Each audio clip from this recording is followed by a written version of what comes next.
Hi there. My name is Miguelin. I'm filling in for Joseph Zenin while he's away, because I have a story about the Petrified Garden. Let's begin. The Petrified Garden is a massive planetoid-sized superorganism comprised primarily of several intertwining tree specimens resembling those found in Earth. Despite having a gravitational pull extremely similar to that of Earth, it's estimated that it's approximately the same size as the dwarf planet Ceres. Travel throughout the Petrified Garden is possible due to pockets of air and winding tunnels inside the Petrified Garden's surface. Similar to the large cave system, most creatures live underneath the surface in these areas anyway. The Petrified Garden contains volps, hounds, clumps, smilers, death rats, male and female death moths, and curvature birds. There are also several unknown creatures that live in the glow rooms that resemble Earth's animal species. Research on them is currently underway, and wranglers can also be found, but that's very rare. The surface of the Petrified Garden is an extremely dense forest that lets little to no light through. There is no day or night cycle on this. A star is visible in the sky above the surface canopy, but it never changes from its position, even when traversing the surface of the planet.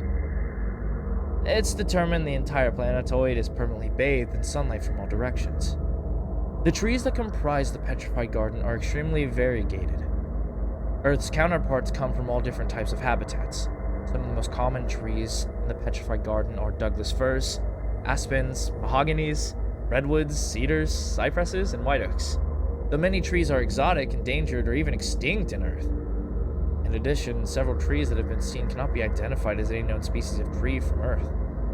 Under the surface of the Petrified Garden, there are several large open caverns where trees inside the Petrified Garden may grow into and sprout leaves.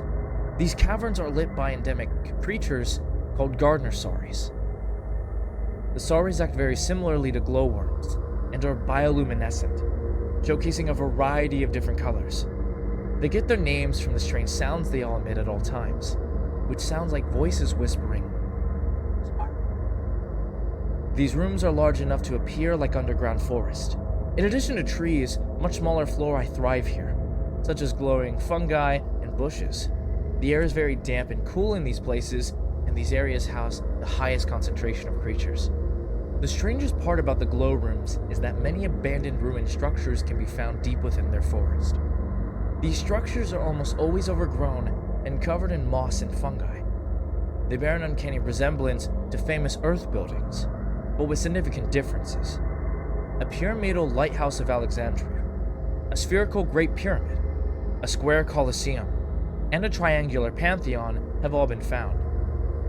Inside these ruins are multiple artifacts that bear resemblance to historical artifacts across many periods from Earth. The most common artifact is pottery, but some damaged paintings and cloth have been found. One thing that these artifacts all have in common is that they are significantly worse in quality from their Earth counterparts. Writing, usually in the form of faded, hastily made messages, can be found on the walls of these ruins. These words are always written in Latin. No building resembling any structure built later than 1000 AD have been found in the Petrified Garden. When inside the Petrified Garden, it is highly advised that you do not utter the words, "It's only a matter of time." Doing so will awaken the buried centuries. These creatures are thought to be trapped inside the walls of wood and bark, unable to do anything but scream. Upon uttering this phrase, the sentries will proceed to do just that. Depending on the number of sentries within earshot, the resulting sound can be loud enough to burst eardrums. Screams sound like rusty chainsaws cutting wood. The core remains the most unexplored part of the Petrified Garden. It has been reported to be hollow. A spherical ceiling encloses the core, supported by the trunks and branches of the green giants that grow from its center. Some trees grow downwards into this space, while others grow out of it. This area of the Petrified Garden is the lushest, housing strange flora and fungi that cannot be found anywhere else.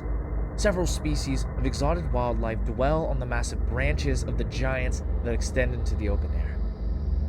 At the very center of the planetoid is its heart, the heart of water. Surrounded by the entangled roots of the giants, the heart is a massive water reservoir that feeds the entirety of the Petrified Garden. This water is absorbed by the giants and expelled through their leaves into the open cavern above.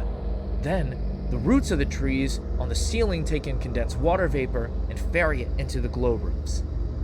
More water vapor is released into the rooms, which is collected by both the root of the trees growing on the surface and the roots of the trees growing downwards back into the core.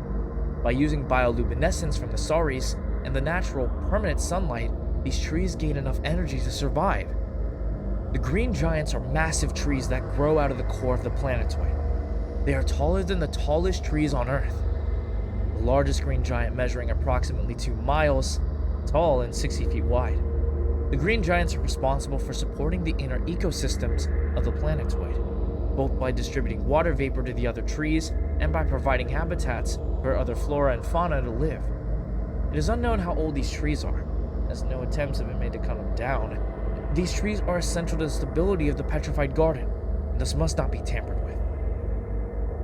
The following plaque was found at the base of the ruins of the Great Spear, in one of the glow rooms in the Petrified Garden. It has been roughly translated from Latin. Overgrown. We dedicate this Great Spear of Giza to the Great Gardener in hopes of forgiveness for the great wrong we have committed. Already our purple eyes have been turned green.